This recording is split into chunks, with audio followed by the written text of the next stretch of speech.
अरे बाबा, मेरे को ये गेम खेलने का ही नहीं रे बाबा, टेंशन नहीं मांगते रे बाबा। Hello friends, welcome to another episode of Bollywood this week. Friends, मैं अमर अंसारी आप सभी लोगों का एक और एपिसोड में तहे दिल से हार्दिक स्वागत करता हूं। क्या हो रहा है मेरा भाई? अगर मैं कहूं कि तो मोस्ट जिंक्स्ड प्रोजेक्ट, सबसे ज्यादा पनौती अगर किसी प्रोजेक्ट पे लगी है तो वो हेरा फेरी 3 पर होगी, तो मुझसे 100 में से 99.9% लोग जो है वो वाकिफ होंगे। वो कहावत तो आप सभी लोगों ने सुनी होगी, गड़े हुए मुर्दों को उखाड़ना। वो अगर किसी फिल्म के लिए सबसे एप्टली बैठता है, यानी सबसे ज्यादा सूट होता है, तो वो है हेरा फेरी 3 के लिए। कुछ ना कुछ बड़ा लसन इस पिक्चर के साथ पिछले 3 सालों से होता जा रहा है। फिल्म इतनी ग्रैंड, इतनी रॉयल तरीके से फ्लोर्स पर गई।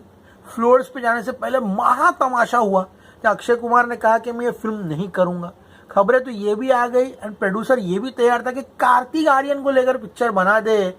2023-22 से लेकर लफड़ा चल रहा है। कभी प्रियदर्शन आते हैं, कभी प्रियदर्शन जाते हैं, कभी परेश आता है, कभी परेश जाता है, कभी परेश पे केस होता है, कभी परेश हंसता है, कभी अक्षय बोलता मैं नहीं करूंगा, कभी अक्षय बोलता मैं करूंगा, कभी अक्षय कुमार को राइट्स भेज दिए जाते हैं, कभी नडियाड वाला नीरज वोरा को गाली देता है, कभी प्रियदर्शन बोलता है नीरज वोरा ने ये लिखा है, कभी लोग बोलते हैं कि नीरज वोरा की स्क्रिप्ट है। फाइनली जाकर 2023 में मुहूर्त रखा गया, जहां पर तीनों मुख्य किरदार बाबूराव, गणपतराव आपटे, श्याम और राजू दोहे शूटिंग पर पहुंचे। फरहाद सामजी नामक जो हमारे अद्भुत प्राणी है, वो सुनकर डायरेक्शन की कमान अपने हाथ में ले लिए थे। फिर भैया किसी ने उनको लात मार दी, भाई भैया माफ कर दीजिए, हमको नहीं मांगता आपका। केस हो गया, कॉपीराइट वायलेशन हुआ, उसके पूरे राइट्स जो है बकायदा नडियाड वाला एंड अक्षय कुमार ने खरीदे। अब पूरे के पूरे राइट्स जो है केप ऑफ गुड फिल्म्स के पास है, अक्षय कुमार के पास है हेरा फेरी 3 के। फिर प्रियदर्शन ने कहा जैसे मैं हैवान की शूटिंग खत्म करूंगा, मैं हेरा फेरी 3 लिखूंगा।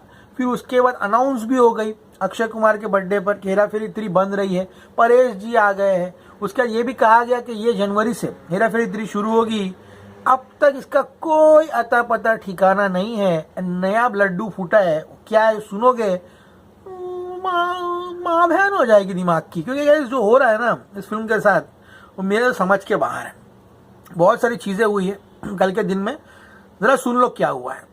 मद्रास हाईकोर्ट जो है उसने अभी फिलहाल फिरोज नडियाड वाला को क्वेश्चन किया है कि हेरा फेरी 3 जो आप बना रहे हो वो बनने वाली भी है कि नहीं है। तो अभी मद्रास हाईकोर्ट फिरोज नडियाड वालों को पकड़ रहा है कि बेट इधर बनाएगा कि नहीं बनाएगा, तू क्या टाइम पास चल रहा है। क्योंकि मैं आपको पहले ही बता चुका हूं, जब तक welcome to the jungle release नहीं होती, फिरोज नडियाड वाला के पूरे पैसे अटके हुए इस पिक्चर में, वो हेरा फेरी 3 बनाने की सोच भी नहीं सकता। उसमें अंधा पैसा गया है।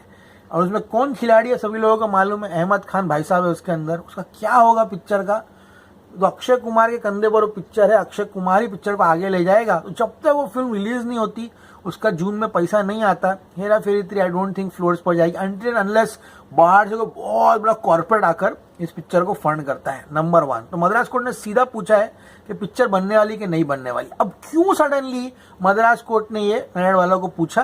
क्यों? क्योंकि एक प्रोडक्शन हाउस है जिसका नाम है 7 आर्ट्स इंटरनेशनल। कोई कहीं से भी उठ के आ रहा है। 7 आर्ट्स इंटरनेशनल जो है, उन्होंने कहा है कि नडियाड वाला के पास इस फिल्म का जो फ्रेंचाइजी है उसके राइट्स नहीं है, हमारे पास है। ओह, पोलैंड पोलैंड ये दृश्यम 7 की स्टोरी चल रही है। कहां से इन लोग आए, कहां से गड़े मुर्दे उखड़े, पता नहीं। तो as reported by bar and bench on Thursday को एक केस की सुनवाई हुई है, जो मैं आपको बता रहा हूं। 7 आर्ट्स इंटरनेशनल लिमिटेड ने एक पिटीशन फाइल किया है कि फिरोज नडियाड वाला जो है इसको ऑथोराइज किया गया था कि सिर्फ एक ही रीमेक बनाएगा मलयालम ओरिजिनल फिल्म की, रामोजी राव स्पीकिंग। हेरा फेरी 1 जो थी मलयालम फिल्म रामोजी राव स्पीकिंग 1989 में जो आई थी, वो उसकी ऑफिशियल रीमेक थी। इसको प्रियदर्शन ने 2000 में डायरेक्ट किया, लेकिन उसके बाद एक ही फिल्म का परमिशन होने के बावजूद भी नडियाड वाला ने इसका सीक्वल बनाया, जिसका नाम था फिर हेरा फेरी 2006 में। और उसके बाद जो तीसरे राइट्स है, यानी कि थर्ड पार्ट के राइट्स जो है वो अक्षय कुमार के प्रोडक्शन हाउस को बेच दिए। सब लोगों को बता दूं, अभी फिलहाल हेरा फेरी 3 जो है उसके प्रोडक्शन हाउस के राइट्स, उसके राइट्स है यानी कि पूरी की पूरी फिल्म के जो आईपी के वो अक्षय कुमार के पास है। अक्षय कुमार की केप ऑफ गुड फिल्म्स है एंड उनके जो यहाँ पर प्रोडक्शन हाउस को हेड करते हैं, जो अक्षय कुमार का काम भी देखते हैं, राणा राकेश बाली, उन्होंने यहाँ पे कंफर्म किया है कि हमारे पास लेजिटिमेटली हेरा फेरी 3 के राइट्स है। हमने फिरोज भाई से वो राइट्स खरीदे हैं, हम राइटफुल ओनर है एंड प्रोड्यूसर है हेरा फेरी 3 के। लेकिन अभी भी वो लीगल क्लैरिटी जो है इस केस में सीख कर रहे हैं। इस चीज से एक बात तो सामने आई कि अक्षय कुमार अब हेरा फेरी फ्रेंचाइजी का मालिक है। पूरा का पूरा राइट्स अक्षय कुमार ने फिरोज भाई से जो है ले लिया। तो I think Akshay Kumar and Firoz Nadiadwala will get another financier on board. अगर वेलकम टू द जंगल इधर उधर गई तो अक्षय कुमार ही यहाँ पर कोई फाइनेंसर लेकर आएगा बोर्ड पर। लेट्स सी क्या होता है, अलग विषय है। तो गाइस अब कहानी कुछ इस तरह से है कि फिरोज नडियाडवाला को परमिशन दी गई थी एक पिक्चर बनाने की, उसने सीक्वल भी बना दिया। तो तब ये लोग क्यों नहीं जागे? तो इस पे जीपी विजय कुमार जो कि मालिक है 7 आर्ट्स इंटरनेशनल का, उसने हिंदुस्तान टाइम्स को कहा है कि मैंने पूरे राइट्स जो है हेरा फेरी फ्रेंचाइजी के, वो रामोजी राव स्पीकिंग जो फिल्म थी वो आदित्य फिल्म से 2022 में खरीद लिए। समझ में आया? 2022 में उसने राइट्स खरीद लिए, लेकिन उन्होंने इन्फॉर्म किया कि Firoz Nadiadwala had been given the rights to make only one version. उन्होंने कहा उससे कि फिरोज भाई को उन्होंने एक फिल्म का परमिशन दिया था, लेकिन उसने दूसरी फिल्म बिना पूछे बना दिया एंड अब वो सीक्वल भी बना रहा है वही कैरेक्टर्स को लेकर यहाँ पर।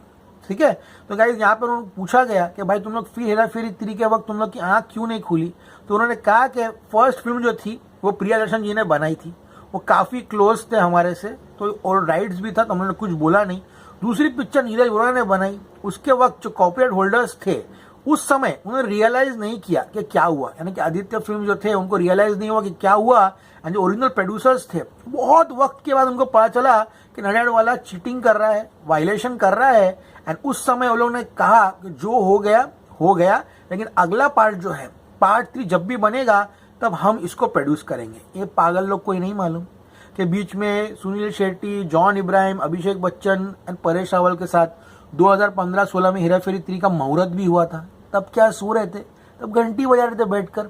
कहाँ से जागे ये लोग कुछ पता नहीं है। लेकिन उसके बाद अब इनको पता चला है कि राइट्स जो है वो अक्षय कुमार के पास है। तो अब ये जो 7 इंटरनेशनल फिल्म वाले हैं इन्होंने अक्षय कुमार को अप्रोच किया है कि अक्षय कुमार को नडियाडवाला ने राइट्स जो है यहाँ पर बेच दिए हैं, जिनका नाम है केप ऑफ गुड फिल्म्स। तो गाइस अब इन लोग ने नडियाडवाला को लीगल नोटिस भेजा है कि यहाँ वो क्यों ऐसा कर सकते हैं, कैसे किसी और को राइट्स बेच सकते हैं, एंड इसी का कारण है वो यहाँ पर कोर्ट में गए हैं। तो ये बहुत बड़ा चपा हो गया है। प्रियदर्शन क्या बोल रहा है? प्रियदर्शन जी ने कहा है कि मेरे को कोई पता ही नहीं इसके बारे में, आई हैव नो आइडिया। वो ऑब्वियसली वो क्या बोलेगा, उसको पिक्चर डायरेक्ट करनी है, उसको पैसे से मतलब है। वो 20-20 करोड़ रुपए ले रहा है प्रियदर्शन, सुनने में आ रहा है।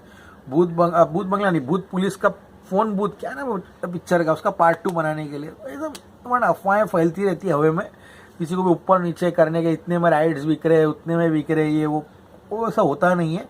सब अपनी सेफ्टी लेके घूमते हैं। ऑल सडन डन, अभी केस आगे जाने वाला है। अब हेरा फेरी 3 जो ऑलरेडी बंद थी उसको और ताला लगा के बंद कर दिया गया है। लेट्स सी गाइस क्या होता है तो वक्त ही बताएगा। फिलहाल हेरा फेरी 3 के मेगा कंफ्यूजन में एक और चैप्टर जो है वो जुड़ चुका है। आई थिंक ये फिल्म जब बन जाएगी तो ये फिल्म कैसे बनी उस पर भी एक फिल्म बन सकती है। इतना तमाशा जो हुआ उस पर एक फिल्म जो है आई थिंक किसी को लिखनी चाहिए, वो फिल्म भी सुपर डुपर हिट होगी।